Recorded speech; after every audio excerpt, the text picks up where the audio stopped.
So when the company was in the startup phase, it was simpler.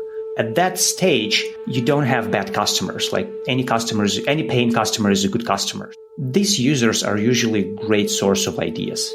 Secondly, Hubstaff wasn't the first product on the market. There were others, so Hubstaff could copy from competitors. Thirdly, when Hubstaff started growing, but still was in the startup phase, we were able to see what issues our customers experience with the product, or what issues our prospects describe us when they move from our competitors to us. So this was another source of ideas, issues or struggles that customers or prospects have. My name is Alex Yarotsky. I'm the CTO at Hubstaff. This is Code Story, a podcast bringing you interviews with tech visionaries. Like 6 months moonlighting. There's nothing on the back end. Who share what it takes to change an industry. I don't exactly know what to do took next. many goes to get right. Who build the teams that have their back. Company is its people. The teams help each other achieve. I was proud of our team. Keeping scalability top of mind. All that infrastructure was Yes, we've been fighting it as we grow. Total waste of time. The stories you don't read in the headlines. It's not an easy thing to achieve, mind Took it you. off the shelf and dusted it off and tried it again. To ride the ups and downs of the startup life. You need to really want it. Not just about technology. All this and more on Code Story. I'm your host, Noah Labhart, and today how Alex Yarotsky is driving productivity for work teams everywhere by automating time tracking and productivity metrics. This episode is supported by Terso. Terso is the open-source edge database from the creators of libSQL. Do you put your edge computing close to your users? You should put your data there too. Terso makes this easy utilizing the developer experience of SQLite. Access a free starter plan at terso.tech/codestory. Terso, welcome to the data edge. This episode is brought to you by our friends at MemberStack. MemberStack is the fastest way for you to launch a beautiful Webflow MVP with robust authentication and smooth payments integration. Join companies like Slack and American Airlines in serving millions of members every single day. Get started for free by visiting memberstack.com/codestory.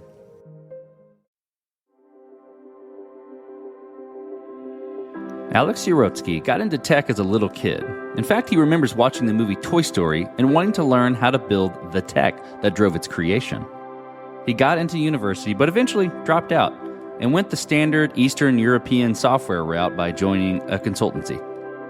Post that, he joined his first tech startup and hasn't looked back since. But outside of tech, he's married with 2 fat cats.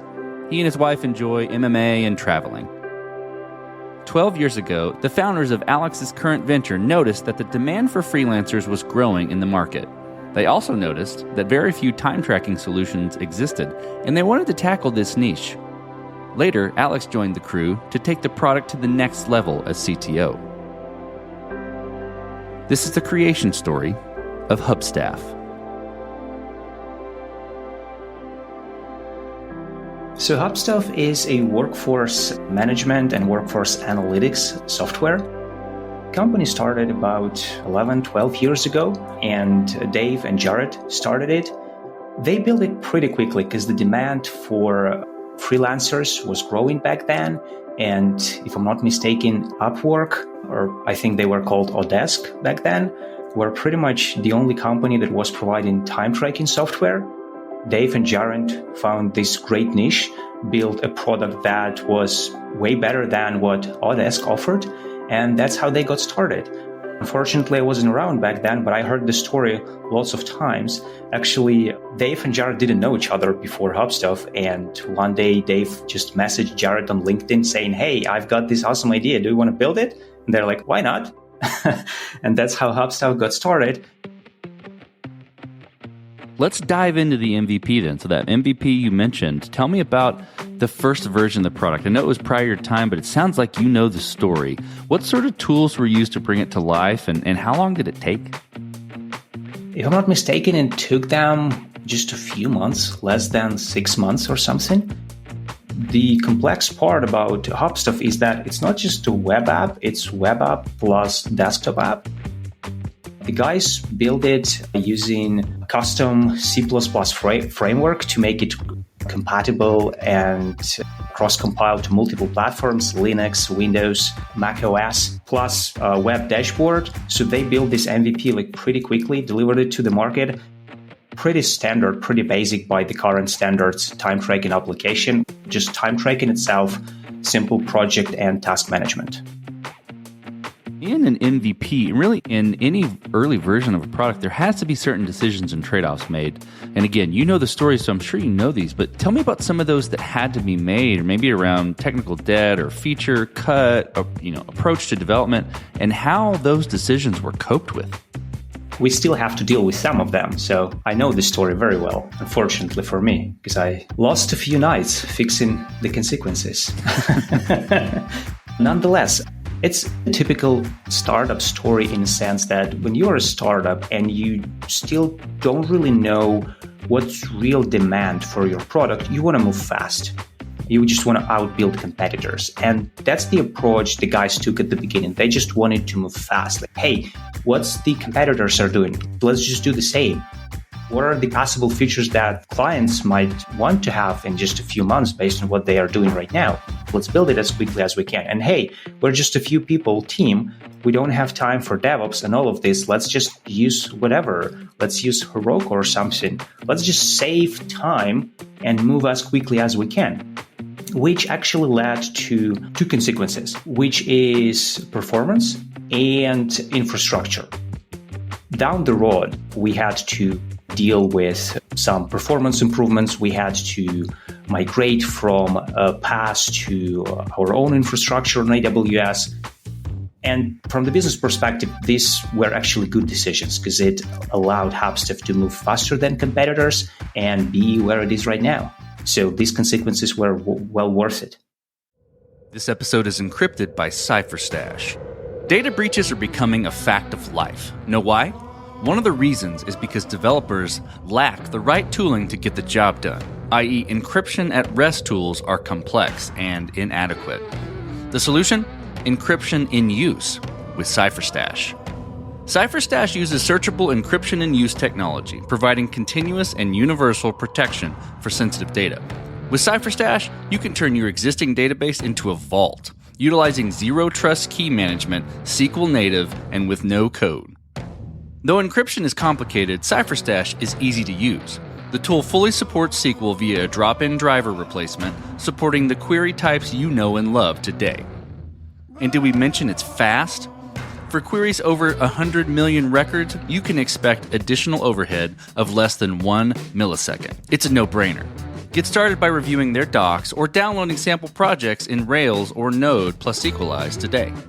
Visit cypherstash.com/codestory and get started protecting your data. This episode is supported by Treble. This day and age, APIs are a fact of life. And as such, product and engineering teams need tooling that is lightweight, real-time, and data-rich to help them ship and maintain APIs faster. That's where Treble comes in. Treble is an all-in-one platform for the entire API lifecycle. The product offers world-class monitoring and observability, providing more than 40 data points for each request, enabling you to understand everything from performance to user behavior. Dashboards help connecting your entire team for lifecycle collaboration. Documentation is automatically generated, saving massive amounts of time for your development team with every new release. And setting up Treble? Super easy and fast. In 3 simple steps, you can be up and running with their platform. Their pricing is designed to support API teams of all sizes. So get started with Treble today and automate your API ops. Did I mention they have a free forever plan? Find out more by visiting treble.com/codestory. That's TRBLLE.com/codestory. So let's move forward then. You've got the MVP, it's working, or the team has the MVP, it's working, and maybe this is where you joined. How was the product progressed and matured? And I'm curious, to wrap that in a box a little bit, what I'm looking for is, how did you build your roadmap? How do you guys build your roadmap? And what do you do to make sure you're choosing the next most important thing to build or to address with Hubstaff?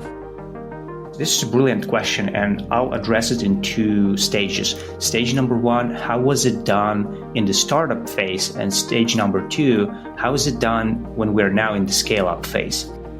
So when the company was in the startup phase, it was simpler. because the product is simple, straightforward, and at that stage, you don't have bad customers. Like any paying customer is a good customer. And since the product is still small, the code base is still small, you have constant influx of new and very different users. These users are usually a great source of ideas, and most of them usually coming from similar backgrounds, so you can group these ideas into the same features and understand based on the number of votes or requests what's most important thing. Secondly, Hubstaff wasn't the first product on the market, there were others, so Hubstaff could copy from competitors.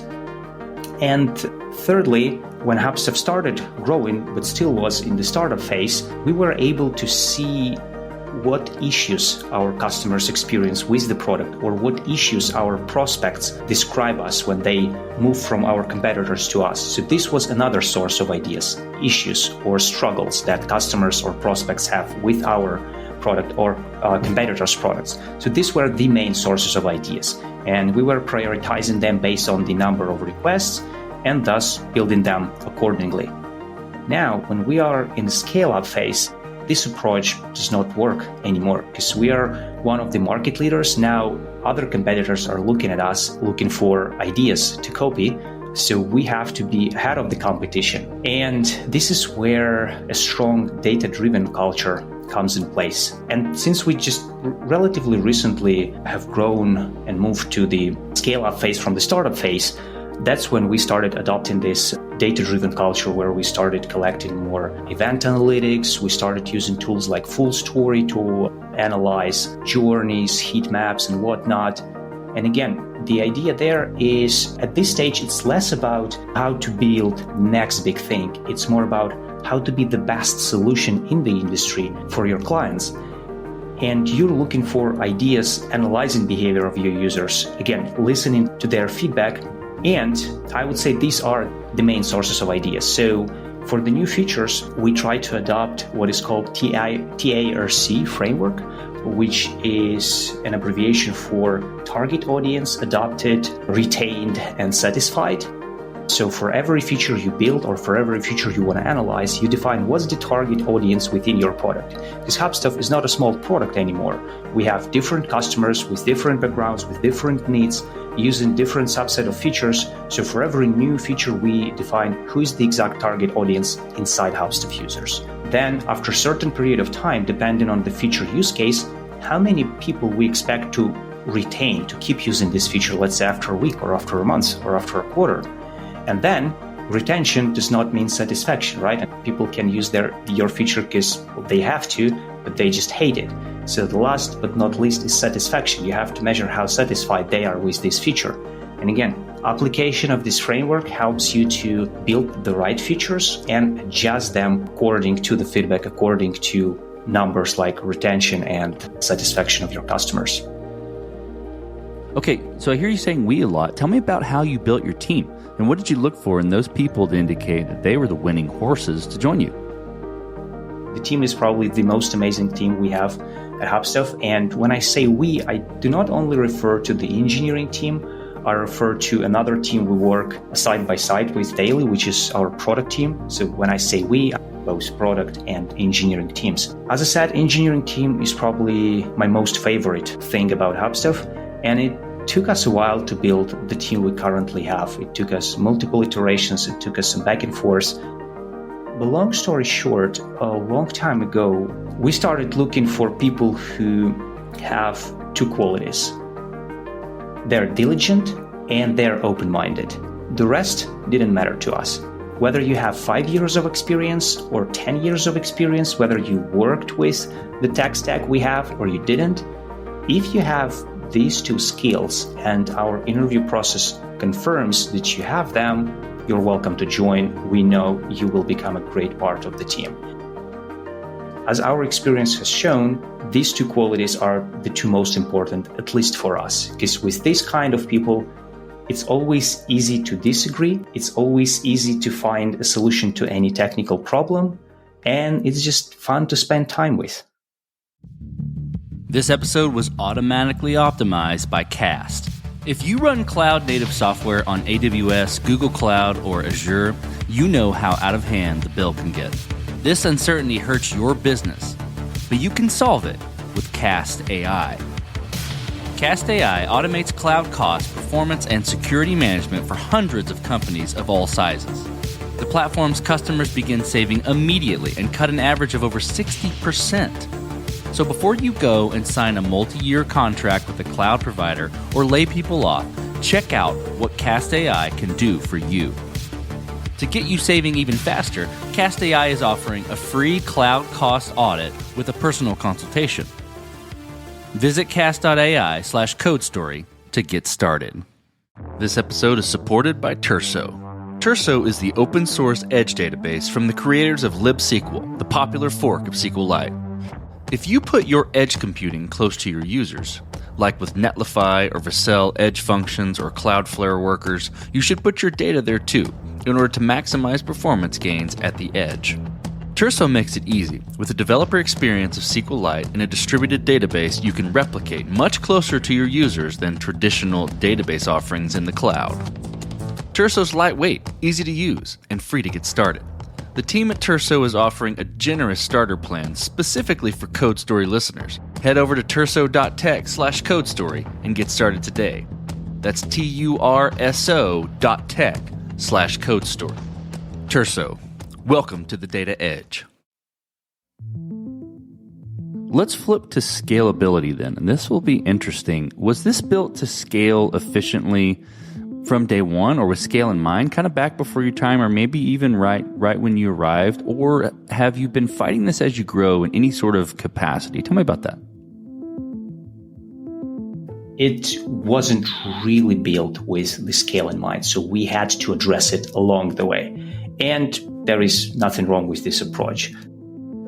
What actually is helping us to grow our technology as our user base grows is a good monitoring system. Monitoring, APM tools, that's what we actively use to proactively observe application behavior, CPU usage trend, upscaling, downscaling of our infrastructure. We monitor all of this on the daily basis to understand where we may have flaws in our infrastructure or our application, which potential new features or changes introduce bottlenecks in our process.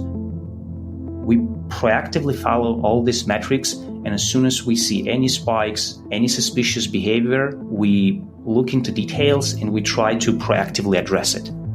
Let's be real, unfortunately, it's not always the case. Sometimes ghosts from the past just wake you up in the middle of the night because something doesn't scale or something unfortunately doesn't work as you expected. Again, in these cases, what helps us to detect these issues much sooner than they affect more than enough customers is that good monitoring and uptime system. And again, people. We have amazing people. We have on-call rotation in our team. Every week, 2 engineers stay on call, which means that they're available 24/7 to address any notifications from our uptime monitoring system. And they've been doing an amazing job catching these issues whenever they occur and preventing them from spreading to entire system and thus saving operations of our customers. Okay, so as you step out on the balcony and you look across all that you've built, what are you most proud of? Again, the team. Truly, this is the best team I've worked with. And I'm not only talking about the team that I built as an engineering leader, but also the management team I'm working with in Hubstaff. So let's flip the script a little bit. Tell me about a mistake you made and how you and your team responded to it. So as your company and your team grow, you may find yourself in a position where some people that you started with or who were with you, who've been with you from the very beginning, they just don't scale up with the company. It can happen for multiple reasons, but you start seeing that certain people, they just don't scale up with the company.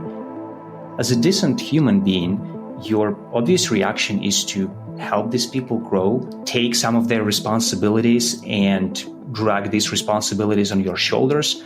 But as you move on, you realize it just doesn't happen. You're just taking more and more from their plate. the best decision for both them and you as a manager is to part the ways. I committed this mistake myself at Hubstaff. I've seen my engineering manager committing the same mistake. And again, the best solution for this problem is whenever you see it happening, of course, assist the person who you think cannot grow at the moment. Maybe they are struggling with certain soft or hard skills. If that's going to help, that's great. If it doesn't, don't waste this person's career. Better part your ways and let them find a better new place for them.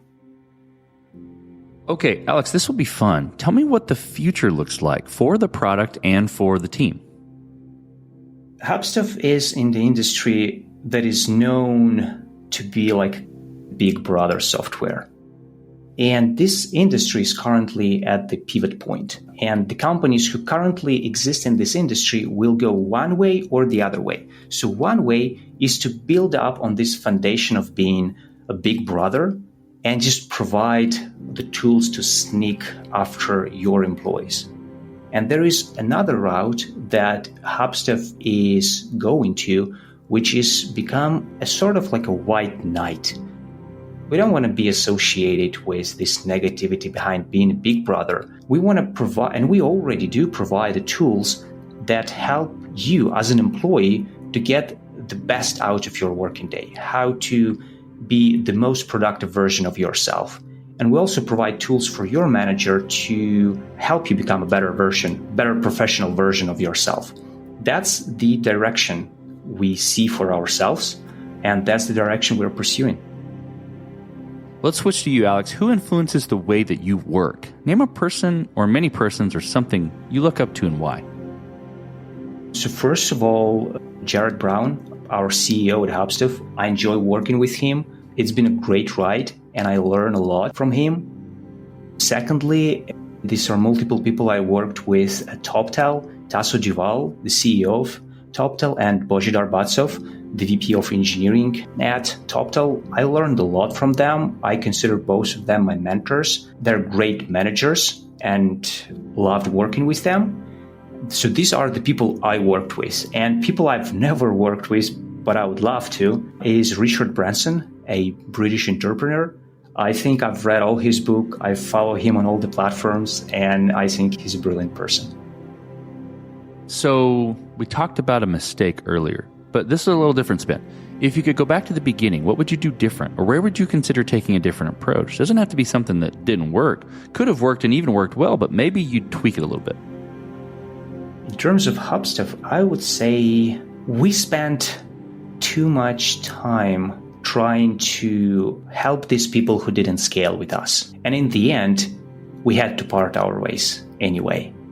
And that's the thing that Jared and I actually look back a lot and we think, yeah, we shouldn't have done it. That's actually like one of the reasons why I mentioned it as probably the biggest thing I wouldn't do again.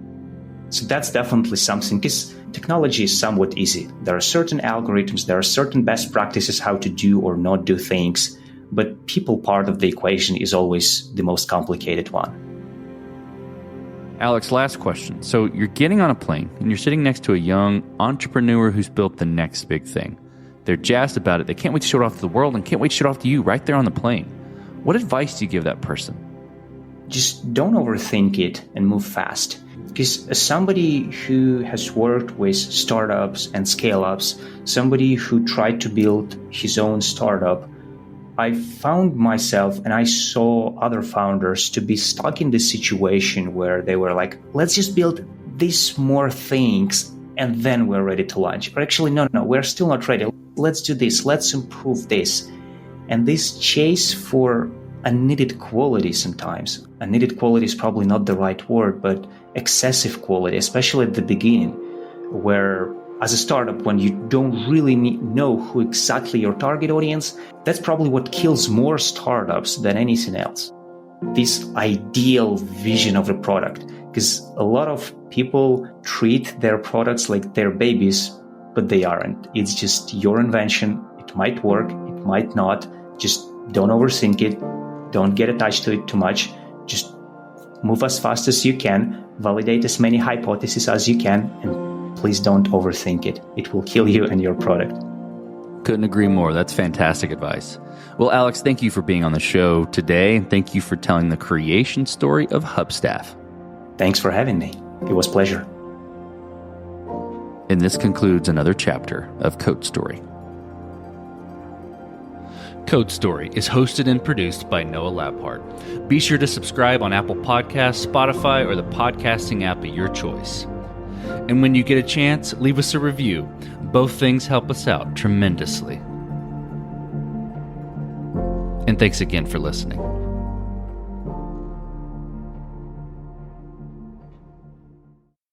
You just realized your business needed to hire someone yesterday. How can you find amazing candidates fast? Easy. Just use Indeed.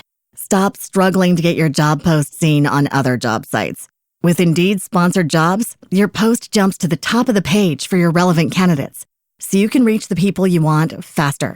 According to Indeed data, sponsored jobs posted directly on Indeed have 45% more applications than non-sponsored jobs. Don't wait any longer. Speed up your hiring right now with Indeed. And listeners of this show will get a $75 sponsored job credit to get your jobs more visibility at Indeed.com/PODKATZ12. Just go to Indeed.com/PODKATZ12 right now and support our show by saying you heard about Indeed on this podcast. Terms and conditions apply. Hiring? Indeed is all you need.